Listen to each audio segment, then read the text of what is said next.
Good evening student, welcome to my YouTube channel Study Breeze. आज हम जो topic शुरू करवाया था ऑर्थोगोनल एंड यूनिटरी मैट्रिक्स, उसको कंटिन्यू करते हुए उसके एग्जांपल करेंगे। ऑर्थोगोनल फर्स्ट लेक्चर में किया था, यूनिटरी सेकंड लेक्चर में किया था।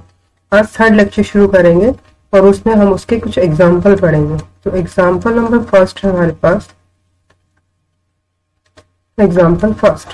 एग्जाम्पल फर्स्ट में क्या है आपके पास कि आपको वेरीफाई करना है। किसको वेरीफाई करना है? एक मैट्रिक्स दे रखा होगा, verify that the matrix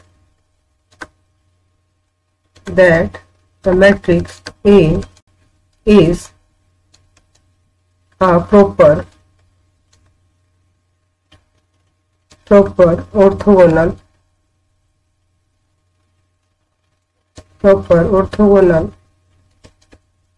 matrix where A matrix है हमारे पास 12/3 5/13 12/13 5/13 -5/13 और नेक्स्ट है आपके पास 12/13।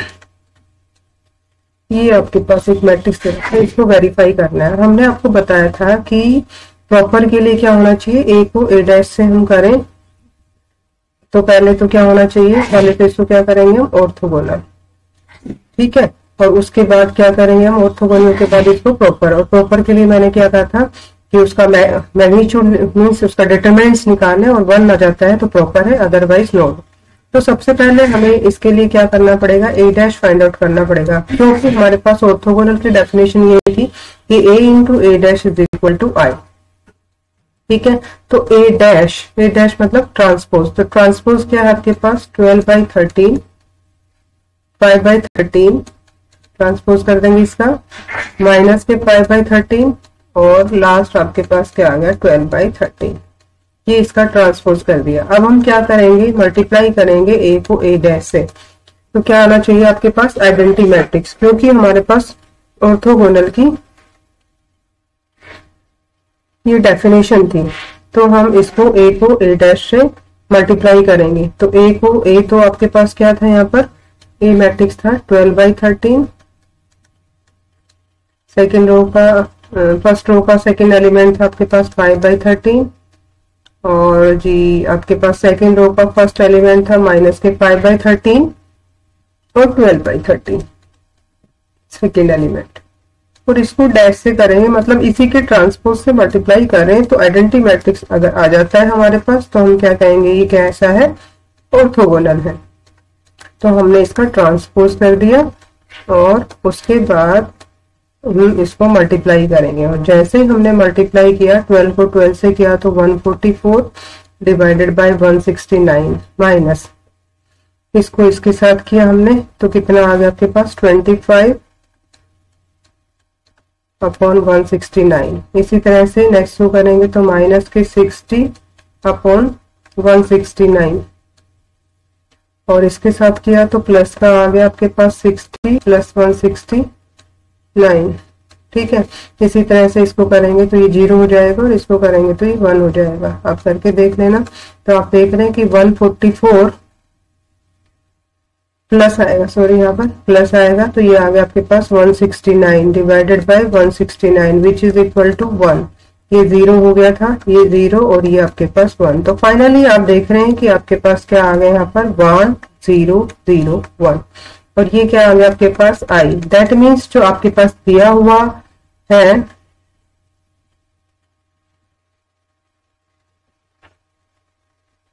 क्या दिया हुआ है आपके पास,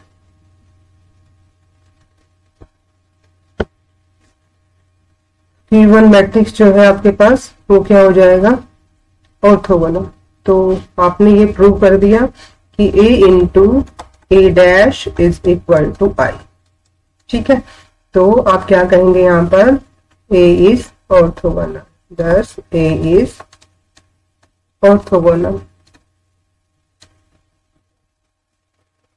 ऑर्थोगोनल मैट्रिक्स। और अब इसको क्या करना चाहते हैं, प्रॉपर करने के लिए क्या करेंगे अब हम इसका डिटरमिनेंट्स निकालेंगे ए का। तो ए का डिटरमिनेंट्स, पहला एलिमेंट था आपके पास फर्स्ट रो का फर्स्ट एलिमेंट 12/13 5/13, सेकेंड रो के एलिमेंट था आपके पास माइनस के 5/13, और ये कितना था आपके पास 12/13, और इसका डिटरमिनेंट्स निकाला तो आया आपके पास 144 डिवाइडेड बाय 169 माइनस में 25 डिवाइडेड बाय 169, माइनस माइनस हो गया आपके पास प्लस, और ये हो गया 169 divided by 169, that will be equal to 1। That means आपके पास determinants of A is equal to क्या आ गया 1। ठीक है, तो आप क्या कहेंगे यहाँ पर, ए आपके पास क्या है, hence A is a proper orthogonal. Orthogonal तो है लेकिन कैसा है, proper orthogonal, proper orthogonal matrix. ठीक है, एक बार इसको रिपीट कर देते हैं। तो आपके पास क्या होगा यहाँ पर, ये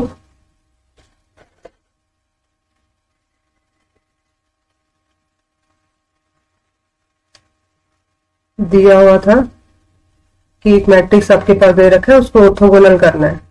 ठीक है, तो वेरीफाई करना था कि ए जो मैट्रिक्स है इज ए प्रॉपर ऑर्थोगोनल। तो इसके लिए पहले ऑर्थोगोनल प्रूव किया। तो ऑर्थोगोनल में आपने क्या किया, ए डैश निकाला, ए डैश को ए के साथ मल्टीप्लाई किया और आपके पास आइडेंटिटी मैट्रिक्स आ गया, तो आपने कह दिया कि ऑर्थोगोनल मैट्रिक्स होगा। और उसके बाद आपने डिटरमिनेंट्स ऑफ ए निकाला, उसकी वैल्यू 1 आ गई। इसका मतलब क्या हो गया, ये प्रॉपर ऑर्थोगोनल मैट्रिक्स हो गया। तो ये था आपके पास example number first. Now come to the example number second. Example second, तो एग्जाम्पल सेकेंड में आपके पास क्या है कि if A is a real skew symmetric matrix, real skew symmetric matrix, skew symmetric matrix such that, और वो इस तरह से है, कंडीशन दे रखी साथ में, such that A square plus I means identity matrix is equal to 0 matrix. Show that A is orthogonal, show that A is orthogonal. Orthogonal के लिए फिर वही कंडीशन आपको सेटिस्फाई करवानी पड़ेगी, and is of even order, and is of even order, ये भी साथ में करना है आपको, इवन ऑर्डर। तो स्टेटमेंट समझ में आ गया कि ए आपके पास क्या दे रखा है, एक स्क्यू सिमेट्रिक मैट्रिक दे रखा है। दैट मीन्स अगर स्क्यू सिमेट्रिक मैट्रिक दे रखा है तो आप क्या कहेंगे इसमें, A dash is equal to minus A. ठीक है, तो बाय डेफिनेशन, किसकी डेफिनेशन से, स्क्यू सिमेट्रिक मैट्रिक की डेफिनेशन से। ठीक है, दूसरी कंडीशन क्या दे रखी है आपके पास, A square plus I is equal to 0 matrix. That means आप ए स्क्वायर की जगह क्या लिख सकते हैं, माइनस आई। ठीक है, तो ये आपके पास दो कंडीशन गिवन है और आपको ऑर्थोगोनल करना है, और ऑर्थोगोनल और कैसा होना चाहिए, इवन ऑर्डर का। ठीक है, समझ में आ गया। तो इसके लिए हम क्या करेंगे, ऑर्थोगोनल के लिए क्या करते हैं, ए इंटू ए डैश लेके चले और उसको आई के इक्वल प्रूव कर दें। तो ए इंटू क्या है आपके पास, माइनस ए के इक्वल, क्यों, क्योंकि आपके पास क्या दे रखा है, ये स्क्यू सिमेट्रिक मैट्रिक। ठीक है, और इसको क्या ले सकते हैं आप, माइनस ए स्क्वायर, और सेकंड में ये तो फर्स्ट नाम दे दें, इसको सेकंड। तो अभी तो हमने क्या किया था, यूजिंग फर्स्ट। अब सेकंड को यूज करेंगे, अगर सेकंड को यूज करते हैं तो आपके पास क्या आ जाएगा, यहाँ पर सेकंड में क्या दे रखा था हमने, सेकंड इक्वेशन में A square is equal to minus के आई। ठीक है, तो A square is equal to minus I हमने किया, तो minus A square is equal to I हो गया। तो हम क्या करेंगे, इसको इक्वल टू क्या कर देते हैं, आई, और यहाँ क्या यूज किया हमने, यूजिंग इक्वेशन सेकंड को यूज कर लिया। तो ये तो आपके पास आ गया क्या, A into A dash is equal to I. इसका मतलब क्या हो गया आपके पास, A is orthogonal, A is orthogonal matrix. जो ए दे रखा है वो कैसा मैट्रिक्स हमारे पास, ऑर्थोगोनल मैट्रिक्स है। तो एक तो हमें ये प्रूव करना था, दूसरा हमें क्या करना है, इसको इवन ऑर्डर का होना चाहिए। ठीक है, तो इवन ऑर्डर का होना चाहिए, तो इसके लिए हमारे पास पहली कंडीशन क्या दे रखी थी, हमारे पास पहली कंडीशन थी स्क्यू सिमेट्रिक मैट्रिक्स। तो हम ले लेते हैं कि let A B square skew symmetric matrix, square skew symmetric matrix, symmetric matrix of order n, n का मान लिया, of order N.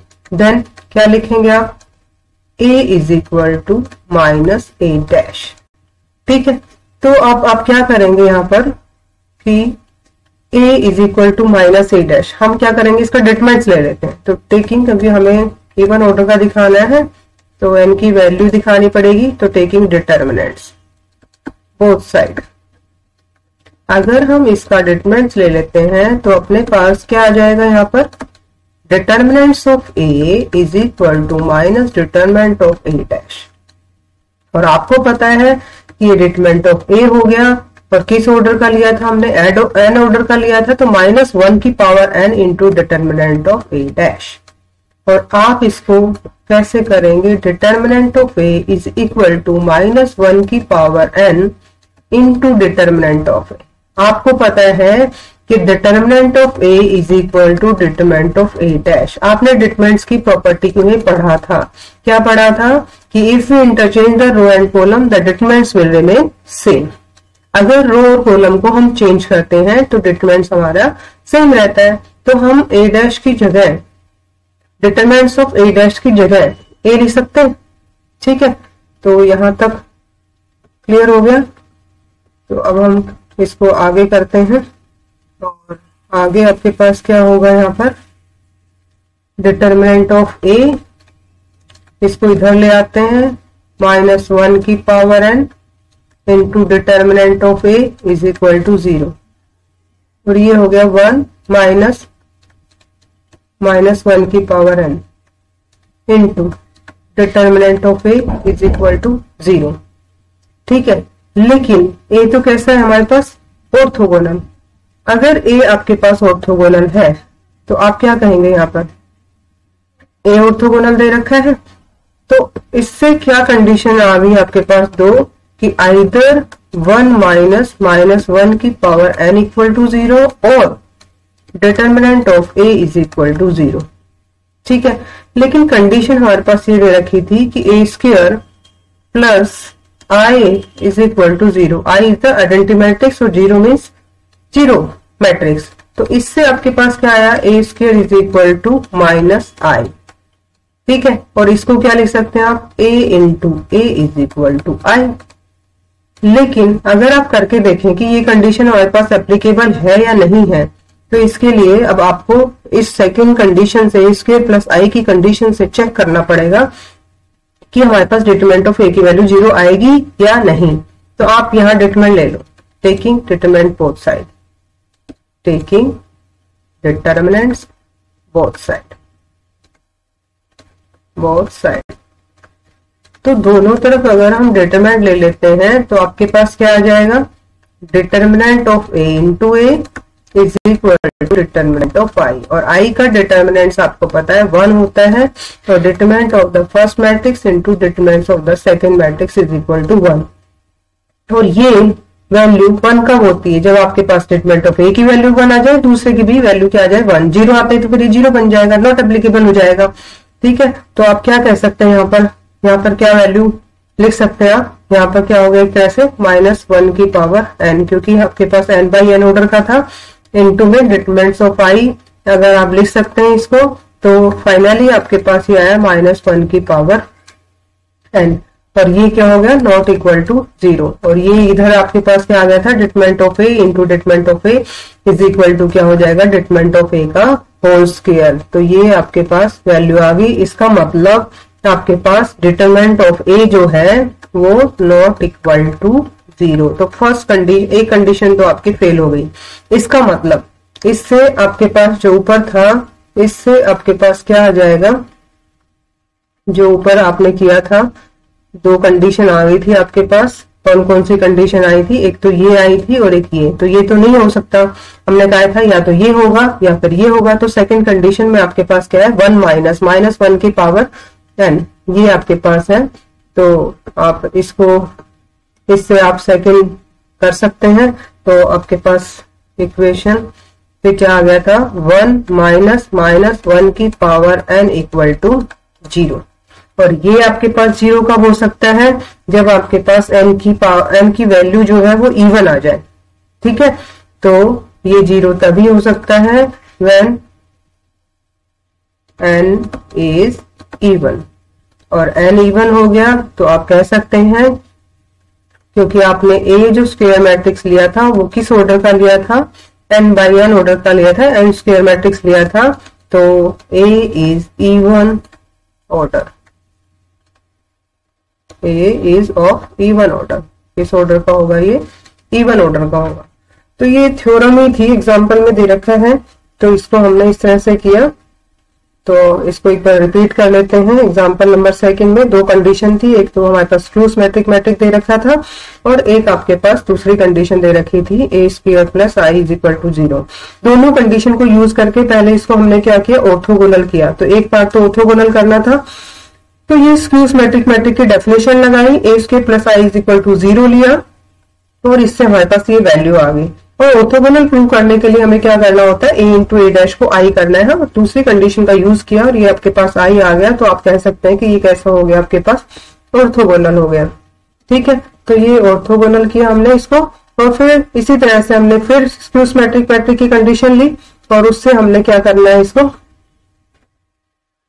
n is even order करना है। ठीक है, तो ये हमने मान लिया कि ए स्क्वायर मैट्रिक्स है, स्क्यू सिमेट्रिक मैट्रिक्स, वो ऑफ ऑर्डर n का है। तो इसकी डेफिनेशन लगाई, उसका डिटरमिनेंट्स लगाया, डिटरमिनेंट्स की प्रॉपर्टी लगाई हमने और हमारे पास ये दो कंडीशन आ गई। आइदर भी 1 माइनस माइनस 1 की पावर n, ये वाली कंडीशन आ गई एक तो, और एक ये आ गई। लेकिन ये आपके पास होगा या नहीं होगा? तो ये हमने सेकंड कंडीशन से प्रूव कर दिया कि determinant of A is not equal to 0। और अगर ये नॉट इक्वल टू 0 तो फर्स्ट वाली कंडीशन होगी और फर्स्ट वाली कंडीशन से हम लिख सकते हैं 1 माइनस माइनस 1 की power n equal to 0। That means ये कब 0 हो सकता है? जब n इज इवन। अगर ओड होगा तो ये 2 बन जाएगा। 2 इज नॉट इक्वल टू 0, आपको तो 0 करना था, तो क्या हो जाएगा? n is even, hence a is of even order. तो ये था आपके पास example number second. Now come to the example number third. Example number third में क्या करना है आपको? Example third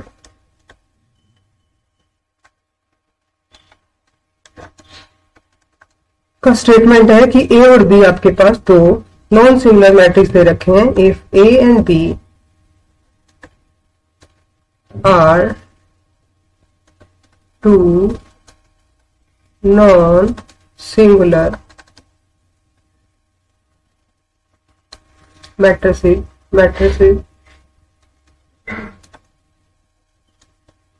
of the same order such that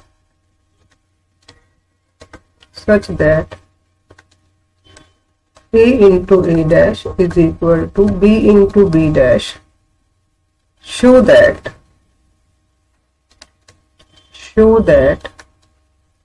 there exists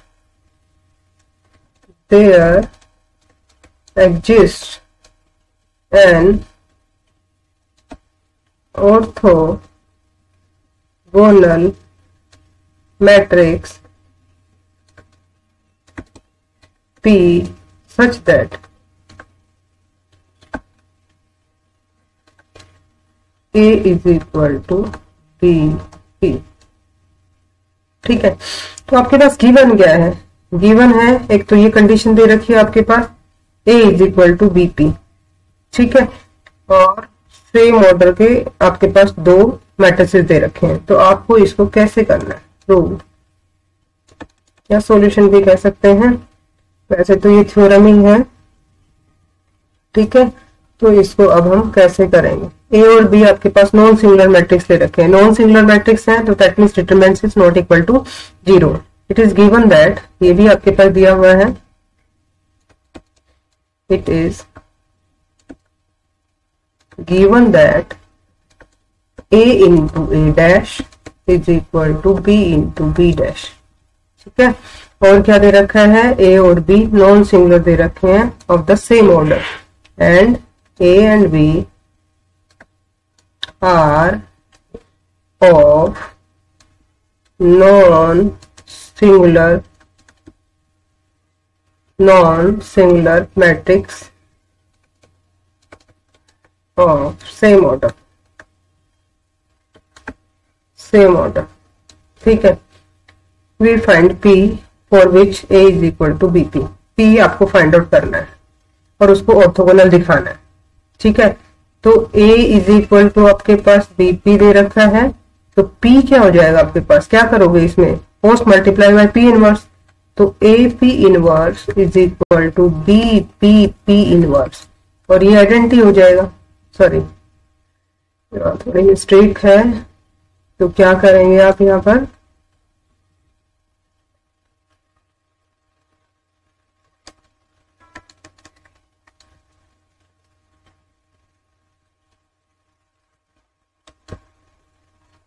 ये आपका गलत हो गया। आपको तो p फाइंड आउट करना है ना, p फाइंड आउट करना है तो b को हटाना है, तो क्या करेंगे यहाँ पर, p multiply by b inverse, तो आपके पास क्या आ जाएगा, p मल्टीप्लाई b इनवर्स करेंगे तो b inverse a is equal to b inverse b p, और ये i बन जाएगा आपके पास।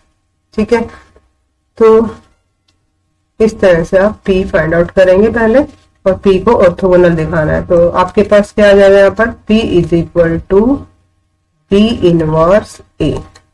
ठीक है, b इनवर्स a। नाउ क्या करें, now p into p dash निकालें। ठीक है, और उसको i के इक्वल प्रूव कर दें, तो ये p आपके पास ऑर्थोगोनल हो जाएगा। तो p की वैल्यू क्या है आपके पास यहाँ पर, b इनवर्स a, और यहाँ क्या हो जाएगा, b इनवर्स a का डैश। अब हम इसकी प्रॉपर्टी लगा देते हैं ट्रांसपोज की, तो ये तो आपके पास एज इट इज रहेगा, और यहाँ जब हम ट्रांसपोज की प्रॉपर्टी लगाएंगे तो क्या आ जाएगा आपके पास, इस तरह से आ जाएगा, ब्रैकेट चेंज हो जाएगी यहाँ पर, इसका ट्रांसपोज और बी इनवर्स का ट्रांसपोज। ठीक है, और आप अब इसको ऐसा लिख सकते हैं, B inverse A into A dash. ठीक है, और ये क्या आ गया, बी डैश इनवर्स, ऐसा लिख सकते हैं इसको, या ठीक है, क्यों, क्योंकि आप लिख सकते हैं बी इनवर्स डैश, ये प्रॉपर्टी हम कर चुके हैं, is equal to B dash inverse. ठीक है, तो आपके पास क्या दे रखे थे, ए और B non singular matrix of the same order दे रखे थे, ए एंड बी। ठीक है, non singular matrix of the same order, अगर सेम ऑर्डर के दे रखे हमारे पास, और आपको ये पता है कि एक कंडीशन और भी दे रखी थी, a into A dash is equal to B into B dash, तो यहाँ आप लगा सकते हैं b इनवर्स, और ये हो गया आपके पास b इंटू बी डैश, और ये क्या बच गया था आपके पास, b डैश इनवर्स। ठीक है, और आपने यूज कर लिया इसको, इक्वेशन को जो आपके पास दी हुई थी, सबसे पहले जो इक्वेशन आपके पास दे रखी है, तो इस इक्वेशन को हमने क्या कर लिया, इसको यूज कर लिया।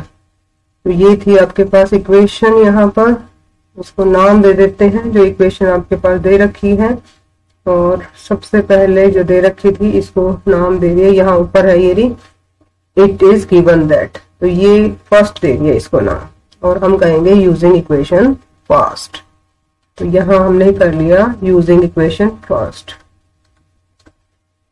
यूजिंग इक्वेशन फर्स्ट इक्वेशन को हमने यूज कर लिया। तो यहाँ आ गया आपके पास b इनवर्स b, और यहाँ आ गया आपके पास b डैश इनवर्स। ठीक है, तो ये है आपके पास यहाँ पर इसकी वैल्यू, और आपके पास ये ऑर्थोगोनल दे रखा है, तो ये कितना हो जाएगा आपके पास ये आपके पास b इनवर्स इंटू बी है, तो ये इनवर्स की डेफिनेशन से ये आई हो गया, और ये भी आपके पास आई हो गया। आई मीन्स आइडेंटिटी, क्योंकि ये आपने इनवर्स की डेफिनेशन में पढ़ा हुआ ना, A inverse into A is equal to identity matrix, तो वो प्रॉपर्टी हमने यहाँ लगा दी। और आइडेंटिटी मैट्रिक्स को आइडेंटिटी मैट्रिक्स के साथ मल्टीप्लाई करते हैं तो आपके पास आइडेंटिटी ही आएगा, और ये आपके पास फाइनली ये आ गया। इसका मतलब क्या हो गया आपके पास, देयरफॉर P इज ऑर्थोगोनल। तो ये आपको ऑर्थोगोनल प्रूव करना था इसमें। And there exist an orthogonal matrix P is equal to this one such that A is equal to B2। तो इसको P को ऑर्थोगोनल प्रूव करना था। Thank you, have a nice day. आगे के एग्जाम्पल हम बाद में करेंगे। Thank you very much.